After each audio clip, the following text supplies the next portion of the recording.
Баршаңызға қайырлы күн. Бүгін өте оңай эклер дайындайтын боламыз. 3 жұмыртқамыздың сарысына қантымызды салып, жақсылап араластырамыз.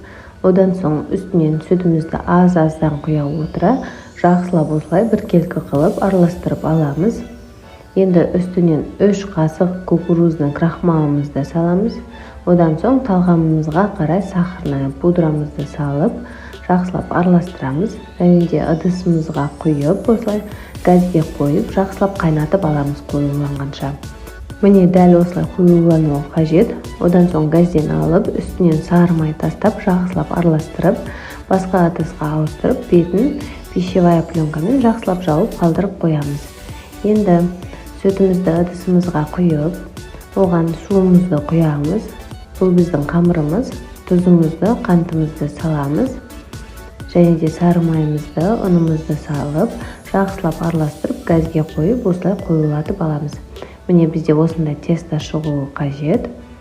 Одан соң ыдысымызды басқаға ауыстырып, үстінен 5 жұмыртқамызды салып, осылай бірінші 1 жұмыртқамызды салып, жақсылап араластырамыз, тез-тез. Одан соң қалған 4 жұмыртқамызды салып, осылай тез-тез жақсылап араластырып аламыз. Бізде осындай масса шығуы қажет. Одан соң оны кондитерлік мешокқа немесе кәдімгідей қасықпен алып, ыдысымызға салып аламыз.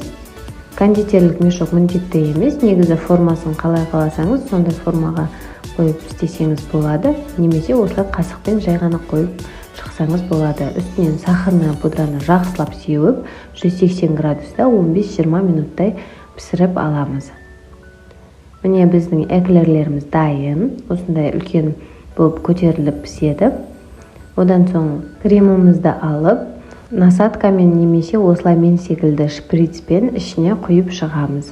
Менде насадка болмады, кондитерлік сондықтан қолда бар, осындай шприцті алып, кремімізді тартып, осылай іштеріне құйып шықтым, барлығына бірдей қылып. Сонымен біздің эклерлеріміз дайын. Үстінен қалаумызша әсемдесек болады. Менде осылай шоколадтарды жағып шықтым. Міндетті түрде осы рецептімен дайындап көріңіз. Жасалу жолы өте оңай. Видеоны соңына дейін көрген болсаңыз, менің каналыма тіркеліп қойыңыз. Күн сайын жаңа рецепттермен бөлісемін. Жоғалтып алмас үшін қоңыраушаны басып қойыңыз. Егер де жасап жатсаңыз, ас болсын.